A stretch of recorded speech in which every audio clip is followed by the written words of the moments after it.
Welcome to learning tube channel. आज math का set 35 होगा और इसका जो पहला क्वेश्चन है इसमें p बराबर जो दिया गया है वो 2 के पावर 3 गुने 3 के पावर 10 गुने 5 दिया गया और q किसके बराबर दिया गया है 2 के पावर 5 गुने 3 गुने 7 दिया गया है। ठीक है, इसमें महत्तम समावर्तक निकालना है यानी HCF निकालना है। तो हमेशा ध्यान देंगे कि जो HCF होगा वो दोनों में जो कॉमन होगा वही HCF होगा। तो इसमें 2 की पावर 3 है, इसमें 2 की पावर 5 है, तो जो सबसे कम पावर कितना है 3, तो यहाँ पे 2 की पावर 3 लिख लेंगे गुने यहाँ 3 के पावर 10 है और यहाँ 3 के पावर 1 है, तो सबसे कम पावर 3 का है, इस दोनों में 3 कॉमन है तो और सबसे कम पावर 1 है तो यानी यहाँ पे 3 लिख लेंगे।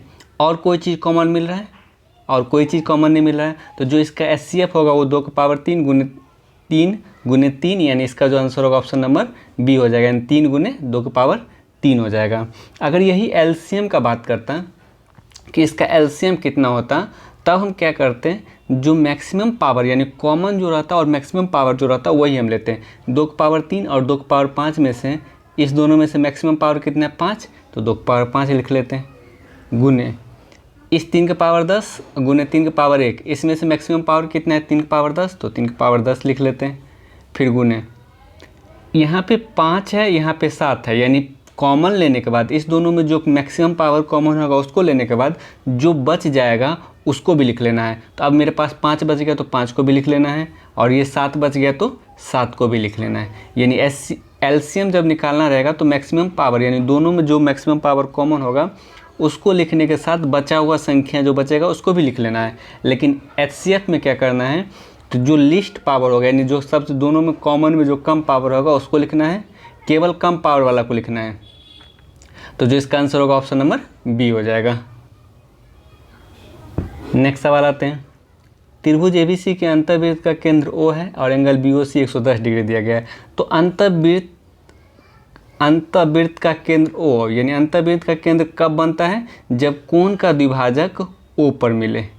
जैसे ये ABC है, ABC में अगर एंगल B और एंगल C का द्विभाजक अगर O पर मिल रहा है तो यह अंतः केंद्र कहलाएगा।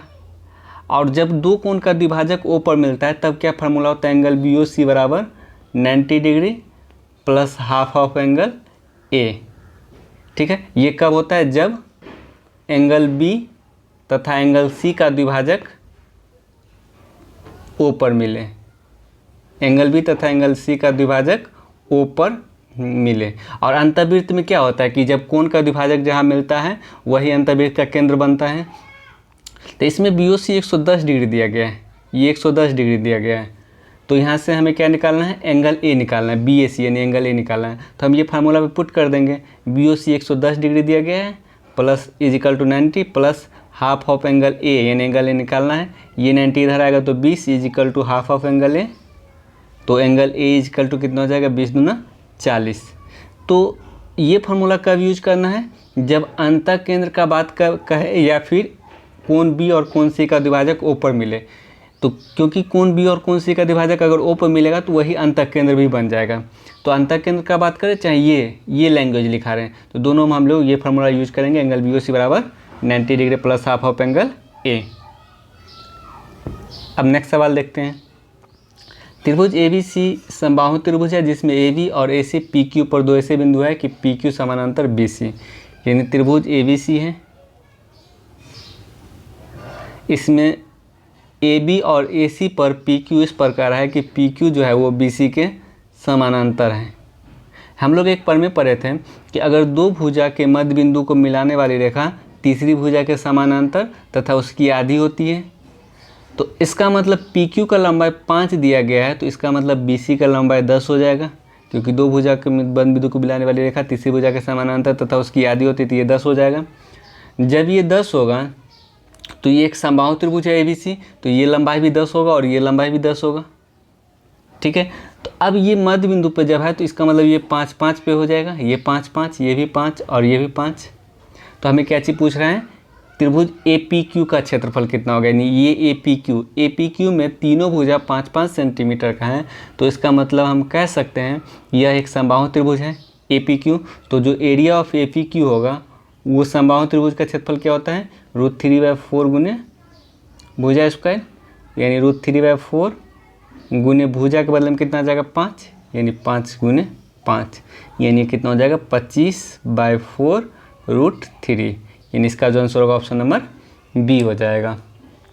तो हम लोग को प्रमेय के अनुसार इस सवाल को बना लिए कि दो भुजा के मध्य बिंदु को मिलाने वाली रेखा तीसरी भुजा के समानांतर तथा उसकी आधी होती है।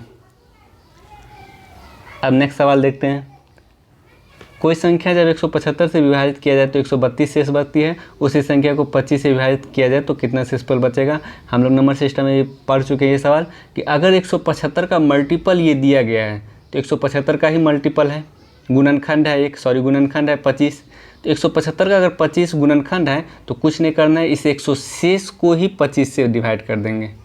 अगर 132 को 25 से डिवाइड करेंगे तो 5 बार में 125 लग जाएगा, कितना शेष बचेगा 7 शेष बच जाएगा। इसका जो आंसर होगा ऑप्शन नंबर बी हो जाएगा।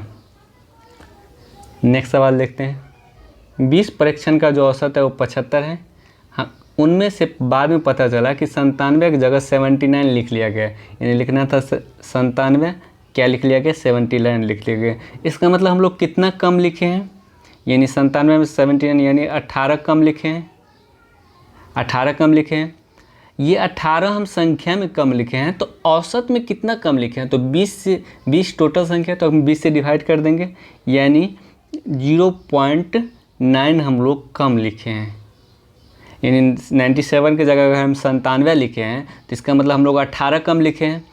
तो औसत में कितना कम लिखे हैं, औसत निकालने के लिए हम क्या करते हैं, टोटल नंबर से डिवाइड करेंगे, तो टोटल नंबर 20 है तो 20 से डिवाइड करेंगे, यानी हम लोग औसत जो है वो 0.9 कम लिखे हैं। अगर हम लोग औसत 0.9 कम लिखे हैं तो जो ओरिजिनल औसत होगा वो 0.9 ज़्यादा होगा। ओरिजिनल जो औसत होगा यानी सही जो औसत होगा वो 0.9 ज़्यादा होगा। पहले 75 था और 0.9 ज़्यादा होगा तो 75.9 उसका सही औसत आ जाएगा। ऑप्शन नंबर सी इसका राइट आंसर होगा। नेक्स्ट सवाल देखते हैं।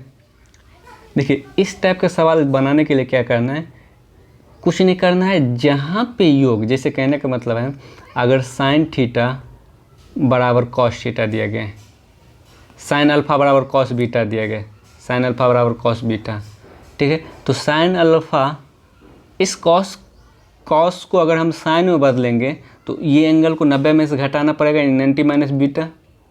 अब दोनों बगल से हम साइन हटा देंगे तो अल्फ़ा बराबर क्या हो जाएगा 90 माइनस बीटा।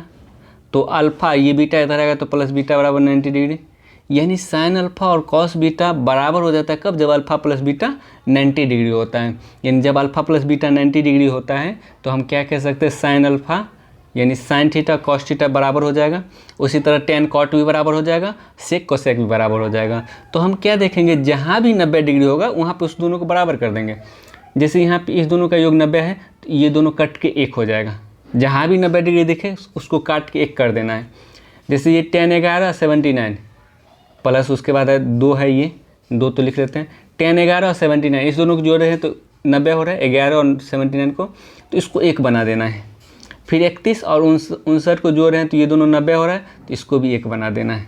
फिर ये 10 45 कितना होता है, 1 होता है तो 1 लिख लेंगे, -3 गुने, देखिए 21 और 69 इस दोनों को जोड़े तो ये भी 90 हो रहा है। तो जहाँ भी योग 90 हो क्या करना है, उसको 1 बना देना है, यानी वो 1 बन जाएगा। तो यानी 1 + 2 - 3 यानी 3 - 3 कितना हो जाएगा, 0 हो जाएगा। यानी इस सवाल का आंसर ऑप्शन नंबर डी 0 हो जाएगा। नेक्स्ट सवाल आते हैं। जैसे इसमें से a - 3 का होल स्क्वायर प्लस b - 4 का होल स्क्वायर प्लस c - 9 का होल स्क्वायर ये 0 के बराबर है। तो ये 0 कब होगा, जब ये भी 0 होगा, ये भी 0 होगा, ये भी 0 होगा, तो ये क्या हो जाएगा, तीनों का तीनों 0 हो जाएगा, यानी 0 + 0 + 0। अगर a - 3 का होल स्क्वायर 0 के बराबर होगा तो a बराबर कितना हो जाएगा, 3 हो जाएगा। उसी तरह से b - 4 का होल स्क्वायर अगर 0 के बराबर होगा तो b बराबर कितना हो जाएगा, 4 हो जाएगा। उसी तरह से c - 9 का होल स्क्वायर अगर 0 के बराबर होगा तो c बराबर कितना हो जाएगा, 9 हो जाएगा। ये तीनों 0 होगा तभी तो ये पूरा मान 0 होगा, 0 + 0 + 0 बराबर 0। तो हमें क्या निकालना है, √ABC यानी रूट अंदर a + b + c निकालना है, यानी रूट अंदर a के बदले में 3, b के बदले में 4 और c के बदले में 9, यानी 4 3 7 और 9 7 16, यानी इसका जो आंसर होगा √16 यानी 4 हो जाएगा। ऑप्शन नंबर 20 का राइट आंसर होगा। नेक्स्ट सवाल देखते हैं। इसमें a plus b plus c बराबर 0 दिया गया है, तो ये 1/1 a plus b into b plus c, यानी ये जो इक्वेशन है इसका मान निकालना है। तो सबसे पहले क्या करना है कि a प्लस बी प्लस सी अगर 0 दिया गया है, एक ही इक्वेशन है और 3 वेरिएबल है, तो हम क्या करेंगे 2 वेरिएबल का कोई मान रख लेंगे और तीसरा वेरिएबल निकाल लेंगे। अगर हम c के बदले में 1 रख लेते हैं और b के बदले में भी 1 रख लेते हैं, तो a बराबर क्या हो जाएगा, a प्लस 2 बराबर 0, a बराबर क्या हो जाएगा -2, यानी c के बदले में 1 रख लिए और b के बदले में 1 रख लिए। एक्चुअली एक इक्वेशन दिया गया है तो हम एक वेरिएबल को फिक्स कर दिए, बाकी का हम कोई मान रख सकते हैं। तो b 1 और c 1 रखे तो ये कितना आ गया -2। अब हमको सब कुछ पता चल गया, a b c का मान पता चल गया, तो हमें क्या निकालना है 1/a प्लस बी, तो यानी 1/a प्लस बी, यानी a के बदले में कितना है, a के बदले में -2 है और b के बदले में 1 है। अगर -2 प्लस 1 करेंगे तो -1 हो जाएगा, गुने b प्लस सी करेंगे, यानी b प्लस सी करेंगे तो 2 आ जाएगा, प्लस 1/a प्लस सी, यानी एक बदले -2 और c करेंगे तो -1 आ जाएगा, गुने और b प्लस ए करेंगे, यानी b के बदले में 1 और a के बदले में -2, यानी यहाँ भी -1 आएगा, प्लस।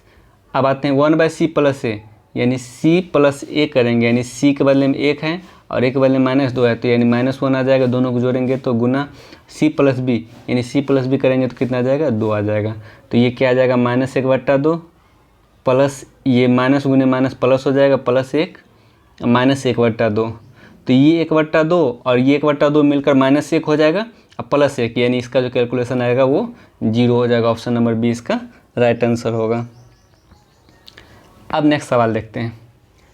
किसी धनराशि पर 2 वर्ष के लिए 6% वार्षिक चक्रवृद्धि ब्याज और साधारण ब्याज का अंतर 27 है, यानी 2 ईयर के लिए CA और SI का जो अंतर होता है, 2 ईयर में CA और SI का जो अंतर वो क्या होता है, PR² बटा 100 का स्क्वायर। तो अंतर कितना का दिया गया है, 27 का दिया गया है, इजिकल टू प्रिंसिपल निकालना है मूलधन, और रेट कितना दिया गया 6%, यानी 6 × 6 बटा 100 × 100। तो अब हम यहाँ से कैलकुलेशन क्या कर सकते हैं, पी का मान निकाल सकते हैं। यानी अगर हम 9 से काटेंगे तो 3 बार में, और 36 यानी 4 बार में कट जाएगा, 9 से ये 36 4 बार में कट जाएगा और ये 3 बार में कट जाएगा, 4 से ये 25 बार में कटेगा। तो जो मूलधन आएगा वो कितना आएगा, 25 × 3 75 और गुने 100 यानी 7500, यानी जो मूलधन आ गया 7500, ऑप्शन नंबर डी। तो याद रखेंगे 2 ईयर का CA/SI का अंतर होता है वो PR² बटा 100 का स्क्वायर। सूचीगत मूल्य पर P% और Q% छूट, यानी 2 छूट का 1 छूट क्या होता है, x + y - xy बटा 100, 2 छूट का एकल छूट। तो यहाँ पे XY के बदले में PQ दिया गया, यानी P + Q - PQ बटा 100, इसका जो आंसर होगा ऑप्शन नंबर सी हो जाएगा। नेक्स्ट सवाल आते हैं। cos² alpha plus cos² beta equal to 2 दिया गया है। तो एक चीज़ ध्यान दें, अगर कहीं भी x + 1/x बराबर किसी फॉर्म में 2 दिया जाए तो ये मैक्सिमम सवाल जो है इस कंडीशन में बनता है कि ये दोनों का मान 1-1 होगा, तभी तो ये 1 + 1 2 होगा। तो मैक्सिमम केस में क्या होगा, अगर बराबर में 2 दिया जाए तो दोनों का मान 1-1 रख लेंगे, यानी cos² अल्फ़ा भी 1 रख लेंगे, cos² बीटा भी 1 रख लेंगे, तो ये 1 + 1 क्या हो जाएगा, 2। जब हम cos² अल्फ़ा 1 रखें तो इसका मतलब अल्फ़ा के बदले हमें कितना डिग्री रखना पड़ेगा, 0 डिग्री रखना पड़ेगा, तभी तो cos 0 1 होता है। और बीटा के बदले में भी क्या रखना पड़ेगा, 0 डिग्री रखना पड़ेगा। तो यहाँ हमारे पास अल्फ़ा और बीटा कितना आ गया, 0 डिग्री आ गया, तभी तो cos 0 1 हो जाएगा, और यहाँ पे cos 0 1 हो जाएगा, 1 + 1 2 हो जाएगा। जब अल्फ़ा बीटा के बदले में 0 आ गया तो हमें क्या चीज़ निकालना है, tan³ alpha plus tan³ sin के पावर 5 बीटा, यानी अगर tan³ अल्फ़ा निकालेंगे तो इसका मतलब tan 0 कितना होता है, 0 प्लस sin 0 कितना होता है, 0, यानी 0 + 0 0 इसका राइट आंसर होगा। तो कहीं भी अगर बराबर में 2 दिया जाए तो क्या करना है, दोनों इक्वेशन को 1-1 मान लेना है, यानी दोनों वेरिएबल को क्या करना है, 1-1 मानना, तभी तो 1 + 1 2 होगा, और उस हिसाब से हम लोग सवाल को सॉल्व कर लेंगे। नेक्स्ट सवाल देखते हैं। एक बेलनाकार स्तंभ के वक्र तल का क्षेत्रफल 264 वर्ग मीटर है और उसका आयतन 924 घन मीटर है, यानी बेलन का आयतन क्या होता है, πr² h, और ये कितना दिया गया, 924, और वक्र तल यानी बेलन का वक्र पृष्ठीय क्षेत्रफल क्या होता है 2 पाई RH। बेलन का वक्र पृष्ठीय क्षेत्रफल 2 पाई RH और ये कितना दिया गए हैं 264 दिए गए हैं 264। तो उसके व्यास और ऊंचाई का अनुपात निकालना। तो सबसे पहले क्या करेंगे, इसको दोनों को डिवाइड कर देंगे। इस दोनों को अगर हम डिवाइड करते हैं तो यहाँ पे r निकाल लेंगे इस दोनों को डिवाइड करके, यानी पाई से पाई कैंसिल हो जाएगा, h से h कैंसिल हो जाएगा, r स्क्वायर से एक r कैंसिल हो जाएगा। तो यहाँ 2 से कटेगा कितना बार में 132 बार में, 13 7 91, ये 132 से कितना बार में कटेगा 7 बार में, यानी जो रेडियस आया वो कितना आ गया 7 आ गया। तो हमें क्या चीज़ पूछ रहा है, व्यास और ऊंचाई का अनुपात। तो रेडियस जब 7 आ गया तो व्यास कितना आ जाएगा 14। अब हमें क्या निकालना है, ऊंचाई निकालना है। व्यास और ऊंचाई का अनुपात निकालना है, तो व्यास पता चल गया 14 और ऊंचाई निकालना है। तो हम क्या करते हैं, कोई भी एक इक्वेशन लेकर हम यहाँ से ऊंचाई निकाल सकते हैं। हम जैसे ये ले लेते हैं, वक्र पृष्ठीय क्षेत्रफल जो है वो 264 दिया गया है, यानी 2 पाई RH का जो वैल्यू था वो 264 दिया गया था। तो 2 पाई के बदले में 22/7 और r के बदले में कितना हो जाएगा, r 7 दिया गया था और h निकाल लेते हैं बराबर 264। तो ये 7 से 7 कट जाएगा और 2 से कितना बार में कटेगा 132 बार में, और ये 22 से कितना बार में कटेगा 6 बार में। यानी जो हाइट आ गया वो कितना आ गया 6 आ गया। तो यानी ऊंचाई 6 आ गया। तो व्यास और ऊंचाई का अनुपात कितना हो जाएगा 2 से 7 बार में और 2 से 3 बार में, यानी 7:3। ऑप्शन नंबर बी इसका राइट आंसर होगा। तो पहले क्या करना है, इस दोनों इक्वेशन को डिवाइड करके r निकाल लेना है, फिर r का मान जो है इसमें पुट करके h निकाल लेना है, फिर इस दोनों का अनुपात निकाल लेना है। नेक्स्ट सवाल आते हैं, जैसे इसमें a बराबर कितना दिया गया है 10 11 और 10 29 और b बराबर कितना दिया गया 2 cot 61। cot 61 को अगर हम 10 में बदलेंगे तो ये जो एंगल है उसको 90 में से घटाना पड़ेगा। अगर 90 में से 61 घटाते हैं तो 29 आ जाएगा, 2 10 29। जैसे ये cot 79 है, अगर हम इस cot को 10 में बदलेंगे तो इसके एंगल को 90 में से घटाना पड़ेगा। अगर 90 में से हम 79 घटाएंगे तो कितना आ जाएगा 11 आ जाएगा। ठीक है, तो इसमें बोला है निम्नलिखित में कौन सा कथन सही है, यानी b जो है वो a का 2 गुना है। अगर हम बराबर करना चाहेंगे तो a में 2 से गुना करेंगे तभी ये b के बराबर होगा, क्योंकि b जो है वो a का अगर 2 गुना है। अगर हम बराबर करना चाहें तो क्या करना पड़ेगा, a को 2 गुना करना पड़ेगा तभी तो ये b के बराबर होगा ना। तो इसका मतलब जो 2a बराबर b, यानी ऑप्शन नंबर सी इसका राइट आंसर हो जाएगा। नेक्स्ट सवाल देखते हैं, जैसे 8 के पावर ये 1/2 लिख सकते हैं और 13 के पावर 1/4 भी लिख सकते हैं इसको, और 16 के पावर 1/5 लिख सकते हैं और 41 के पावर 1/10 लिख सकते हैं। तो इसमें सबसे बड़ी संख्या कौन सी है वो निकालना है। तो इस टाइप के सवाल बनाने के लिए हम लोग सबसे पहले क्या करते हैं, जो ये नीचे वाला है उसका एलसीएम लेते हैं। तो 2 4 5 10 का जो एलसीएम आएगा 20 आएगा। तो हम क्या करेंगे, सभी पावर को 20 से गुना कर देंगे। सबसे पहले एलसीएम लेकर सभी पावर को क्या करेंगे 20 से गुना कर देंगे। तो ये 2 से 10 बार में कटेगा, यानी ये बचेगा 8 के पावर 10। ये 4 से 5 बार में कटेगा, यानी 13 के पावर 5। और ये 5 से 4 बार में कटेगा तो यानी 16 के पावर 4। और ये 4 से 10 से 2 बार में कटेगा तो यानी 41 के पावर 2। यानी 41 का, यानी अगर देखा जाए तो सबसे बड़ा संख्या अगर गेस करें, ये तो 41 पावर 2 है, यानी 1600 के अप्रॉक्स में ही रहेगा। ठीक है, और ये 16 का पावर 4 है, यानी 16 का स्क्वायर 256 होता है। 256 का स्क्वायर करेंगे अगर, तो 256 का स्क्वायर करेंगे यानी 250 का स्क्वायर करेंगे ना, तो यानी 62,500 के अप्रॉक्स में जाएगा ये। ठीक है, तो इससे बड़ा ये हो गया।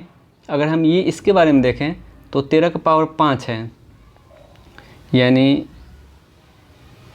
अच्छा एक चीज़ और, अगर हम ये 8 का पावर 10 है तो 8 का पावर 10, तो यहाँ के इसको क्या लिख सकते हैं, 8 का स्क्वायर के पावर 5 लिख सकते हैं, यानी 2 5 10, यानी दोनों पावर गुना हो जाएगा। तो इसका मतलब ये 64 के पावर 5 हो गया।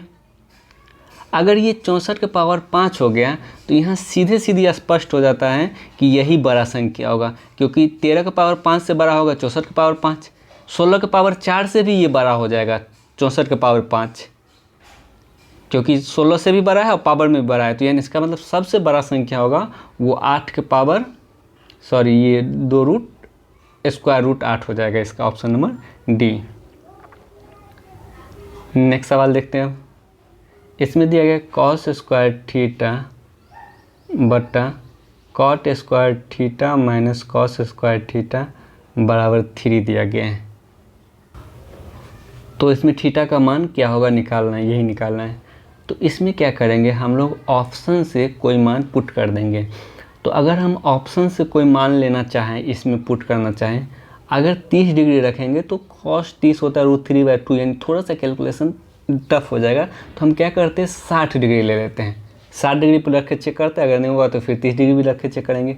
अगर 60 डिग्री रखते हैं तो कॉस 60 कितना होता है 1/2, 1/2 का स्क्वायर करेंगे तो 1/4 होगा। ये हम थीटा बराबर 60 डिग्री रख रहे हैं, तब divide by cot square theta, यानी कॉट 60 कितना होता है 1/√3, और 1/√3 का स्क्वायर करेंगे तो 1/3 हो जाएगा, माइनस और ये कॉस स्क्वायर थीटा, यानी कॉस स्क्वायर थीटा 1/4 आ गया था।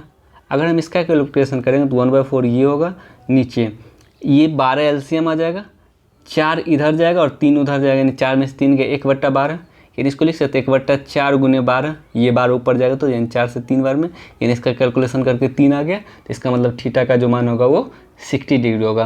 यानी इसको हम लोग बेसिक से सॉल्व करने से अच्छा था कि हम लोग थीटा का कोई मान ऑप्शन से इसमें पुट कर देंगे, जो इक्वेशन को सेटिस्फाइड कर देगा थीटा का मान वही होगा। तो जिसका आंसर होगा ऑप्शन नंबर सी हो जाएगा। अब नेक्स्ट सवाल देखते हैं। वो कौन सी संख्या है जिसका 1/5 भाग में 4 की वृद्धि उसके 1/4 भाग में 10 की कमी के बराबर है। यानी कोई संख्या x है, अगर हम इसके 1/5 भाग में 4 का वृद्धि करते हैं, यह उस किसके बराबर हो जाता है, उस संख्या के 1/4 भाग में 10 की कमी के बराबर हो जाता है। तो हम क्या करेंगे, इसको उधर कर देंगे और ये 10 को इधर करेंगे, 10 को इधर करेंगे तो 14 हो जाएगा, और ये x/4 माइनस x/5 आ जाएगा, तो ये 5 उधर 4 उधर, यानी 20 एलसीएम हो जाएगा, तो यानी x/20 हो जाएगा, ये बराबर 14। तो x बराबर कितना हो जाएगा 14 × 20 यानी 280, इसका राइट आंसर होगा ऑप्शन नंबर बी। नेक्स्ट सवाल देखते हैं। यदि x तथा 1/x का औसत m है, तो जो इसका योग होगा वो कितना हो जाएगा, x + 1/x कितना हो जाएगा 2m हो जाएगा। हम औसत अगर m दिया गया है तो दो संख्या हैं, तो टोटल योग निकालने के लिए हम 2 से गुना करेंगे। तो x² तथा 1/x² का औसत निकालना है। तो अगर x² और 1/x² का औसत निकालना है तो सबसे पहले हम क्या करते हैं x² + 1/x² निकाल लेते हैं। अगर इसका योग पता चल जाएगा इस दोनों का, तो हम क्या करेंगे 2 से डिवाइड करके औसत निकाल लेंगे। अगर इसका योग निकालेंगे, इसका मतलब इसको स्क्वायर करना पड़ेगा। अगर x + 1/x बराबर a दिया जाए तो x² + 1/x² क्या होता है a² - 2। तो यहाँ पे x + 1/x बराबर 2m दिया गया, तो x² + 1/x² क्या हो जाएगा 2m का स्क्वायर यानी 4m² - 2, यानी योग हमें पता चल गया 4m² - 2 है। तो हमें क्या निकालना है, औसत निकालना है। तो औसत निकालने के लिए क्या करेंगे, इसको 2 से डिवाइड कर देंगे। अगर 2 से डिवाइड करेंगे, ये 2 से ये 2 बार में कटेगा और ये 1 बार में कट जाएगा, यानी ये जो आंसर आएगा वो 2m² - 1, यानी इसका जो आंसर होगा ऑप्शन नंबर सी इसका राइट आंसर होगा। नेक्स्ट सवाल देखते हैं। जिस इसमें x + y बराबर z दिया गया है और व्यंजक x³ + y³ - z³ + 3xyz का मान निकालना है। तो ये एक्चुअली इस फार्मूला पे बनाने के लिए दिया गया, x + y + z बराबर 0, तो x³ + y³ + z³ बराबर क्या होता है 3xyz। तो हम लोग चाहें तो इस फार्मूला से भी हम इसको बना सकते हैं, या फिर अगर हम बेसिक से देखें यानी वैल्यू पुटिंग से देखें, तब हम क्या करेंगे, यहाँ पे एक ही इक्वेशन दिया गया और 3 वेरिएबल है। तो एक इक्वेशन दिया गया तो हम एक वेरिएबल को फिक्स कर देते हैं, यानी z को फिक्स कर दिए, और x y के बदले में हम कुछ मान रखते हैं। यानी हम क्या करते हैं x + y है ना, तो x के बदले में भी 1 रख लेते हैं और y के बदले में भी 1 रख लेते हैं, तो z कितना आ जाएगा 2 आ जाएगा। क्योंकि एक्चुअली एक इक्वेशन दिया गया है तो एक वेरिएबल फिक्स होगा, तो हम z को फिक्स कर दिए और x y को कोई मान रख लिए, x के बदले में 1 रख लिए, y के बदले में 1 रख लिए, तो z कितना आ गया 1 + 1 2 आ गया। अब हम क्या करेंगे, ये मान हम इस इक्वेशन में पुट कर देंगे। तो x³ यानी x के बदले हम 1 रखे थे, 1 का क्यूब 1 + y³ यानी 1 का क्यूब 1 - z³ यानी माइनस z के बदले में 2 था तो 2 का क्यूब 8 हो जाएगा, +3 एक्स के बदले में 1, वाई के बदले में 1 और जेड के बदले में 2, तो यानी 1 1 2 हो जाएगा, -8 प्लस 3 दूना 6, यानी 6 2 8 में से 8 गए 0, यानी इसका जो आंसर होगा 0, ऑप्शन नंबर ए इसका राइट आंसर होगा। अब नेक्स्ट सवाल देखते हैं। क्या बोला है, एक व्यक्ति स्थिर पानी में 7.5 किलोमीटर प्रति घंटा गति से नाव चला सकता है। उसे पता चलता है कि धारा के विरुद्ध जाने में धारा के साथ जाने में दोगुना समय लगता है, तो धारा की गति क्या होगा। देखिए, अगर इसको बेसिक से बनाएंगे तो 2-3 स्टेप आगे, 2-3 स्टेप ज़्यादा करना पड़ेगा।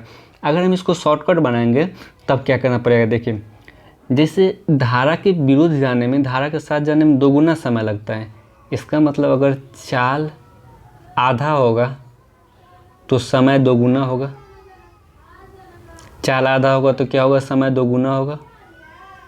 अगर हम ऑप्शन से धारा का चाल कुछ भी ले लें, जैसे अभी 2-3 नहीं लेते क्योंकि ये पॉइंट में है तो हम पॉइंट में ही कोई लेते हैं, 2.5 किलोमीटर प्रति घंटा धारा का चाल ले लेते हैं, तो धारा के साथ उसका जो चाल होगा वो क्या हो जाएगा, 7.5 प्लस 2.5 10 किलोमीटर प्रति आवर।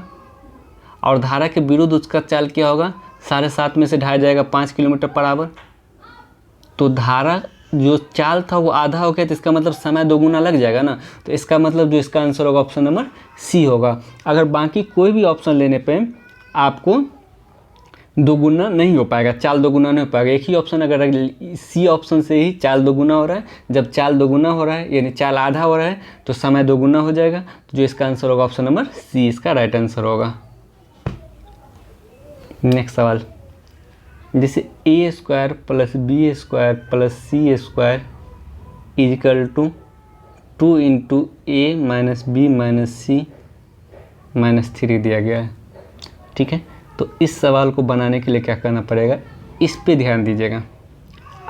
यहाँ पे a का मान जो होगा प्लस में है तो पॉजिटिव 1 हो जाएगा, और b यहाँ माइनस में है तो b का मान -1 हो जाएगा, और c यहाँ माइनस में है तो इसका मतलब c का मान ये -1 हो जाएगा। यानी अगर इस 2 के साथ a पॉजिटिव हो तो उसका मान + 1 होगा, और निगेटिव हो तो उसका मान -1 होगा। ठीक है, तो a का मान 1, b का मान -1, c का मान -1 आ गया, तो हमें 2a + 2a - 3b + 4c निकालना था। 2 a के बदले में 1 -3 और b के बदले में -1 + 4 और c के बदले में -1, ये कितना हो जाएगा, 2 + 3 - 4 यानी 3 2 5 - 4, यानी इसका जो आंसर होगा 1, ऑप्शन नंबर सी इसका राइट आंसर होगा। तो इतना ध्यान दीजिएगा, अगर कहीं पे ये रहता है a², जैसे एक सवाल देते हैं, अगर ये रहता कि a² + b² + c² बराबर 2 × a + b + c - 3 दिया गया है।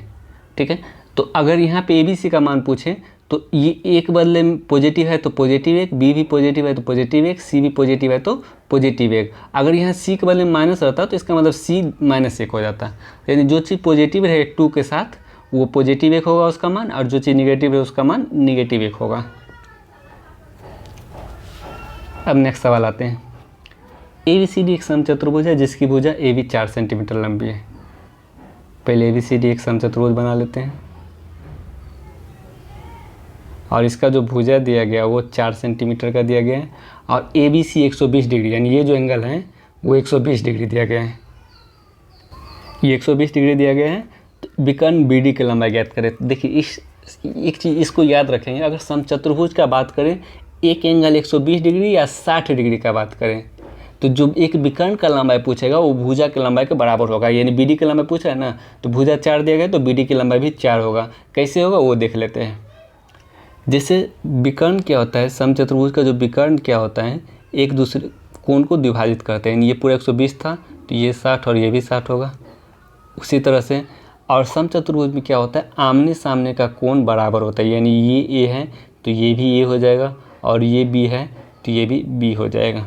ठीक है, तो आमने सामने का कोण बराबर होता है, और अगल बगल के कोणों का योग 180 डिग्री होता है। अगल बगल में A और B है तो इस दोनों का योग 180 डिग्री होगा। तो उसी तरह से ये पूरा 120 डिग्री था, तो विकर्ण उसको 2 बराबर भागों में बांटेगा तो 60-60 हो जाएगा। तो ये भी तो 120 डिग्री होगा ना, एंगल D, तो इसको भी विकर्ण काटेगा तो 60-60 हो जाएगा। और अगल बगल के कोनों का योग 180 डिग्री होता है, तो पूरा 120 था तो ये भी 60 हो जाएगा। यानी ये त्रिभुज में, एडीसी त्रिभुज में तीनों कोण कितना डिग्री का आ गया, 60 डिग्री का आ गया। यानी ये एडीसी त्रिभुज में तीनों कोण 60 डिग्री का आ गया। तो इसका मतलब क्या होगा कि एक समबाहु त्रिभुज हो गया, और समबाहु त्रिभुज गया तो इसका मतलब ये तीनों भुजा बराबर होगा। जब तीनों भुजा बराबर होगा तो बीडी की लंबाई भी उसके भुजा की लंबाई यानी 4 सेंटीमीटर के बराबर आ जाएगा। तो इतना ध्यान देगा, अगर समचतुर्भुज में कोई एक एंगल 120 और 60 डिग्री दिया गया है तो जो छोटा विकर्ण का लंबाई पूछेगा तो वो भी उसके भुजा की लंबाई के बराबर ही हो जाएगा।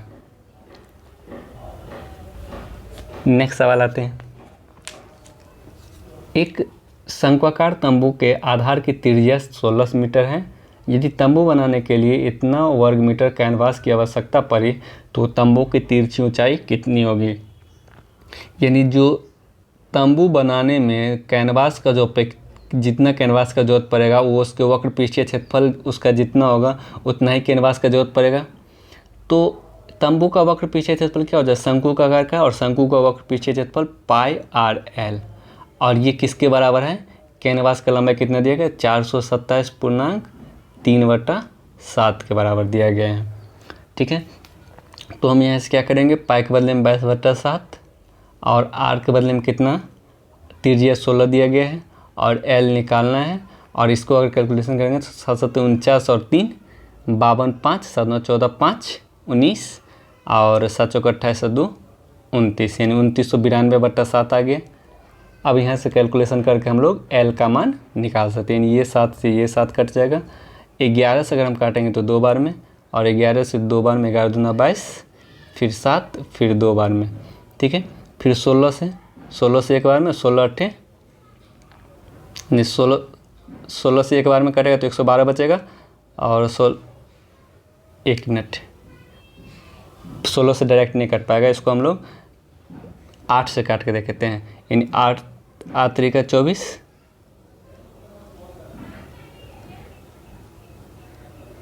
और 8 चौक 32, 34 बार में कटेगा, और 8 से ये 2 बार में, और 2 से ये कितना बार में, 17 बार में, सॉरी 16 से भी 17 बार में कट गया था। ठीक है, 16 से 17 बार में कट गया तो L बराबर कितना हो गया, 17/2 यानी 8.5 मीटर इसका राइट आंसर होगा।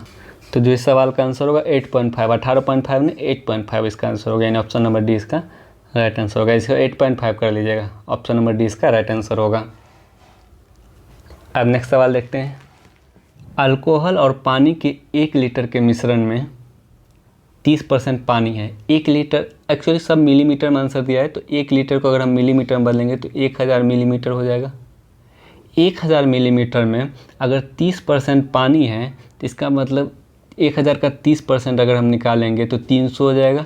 यानी 300 मिलीमीटर पानी है तो बाकी 700 मिलीमीटर क्या होगा, अल्कोहल हो जाएगा। यानी ये पानी था तो बाकी की 700 क्या हो जाएगा, अल्कोहल हो जाएगा। 300 अगर पानी है तो 700 क्या हो जाएगा, अल्कोहल हो जाएगा। उस मिश्रण में कितना अल्कोहल और डाला जाए, तो हम मान लेते हैं कि x लीटर अल्कोहल और मिला दिए। जब हम x लीटर अल्कोहल मिलाते हैं तब पानी का प्रतिशत 15% होता है। तो पानी ऊपर था, यानी ऊपर वाला 15% अगर होगा तो नीचे अल्कोहल की मात्रा 85% हो जाएगा। तो अब हम क्या करेंगे, यहाँ से क्रॉस मल्टीप्लिकेशन करके इस सवाल को सॉल्व कर लेंगे। जैसे 5 से 3 बार में, 5 से 17 बार में, और 3 से ये 100 बार में, तो ये 17 इधर जाएगा तो यानी 700 plus x equal to 1700, 700 plus तो x इजिकल टू कितना जाएगा, 1700 में से 700 जाएगा तो 1000 मिलीमीटर, यानी इसका आंसर आ जाएगा। यानी इसका आंसर होगा ऑप्शन नंबर ए होगा। तो आज का सेशन ये समाप्त होता है। अगर वीडियो अच्छा लगे तो लाइक कीजिएगा और अपने दोस्तों को भी शेयर भी कीजिएगा। Thank you, bye bye.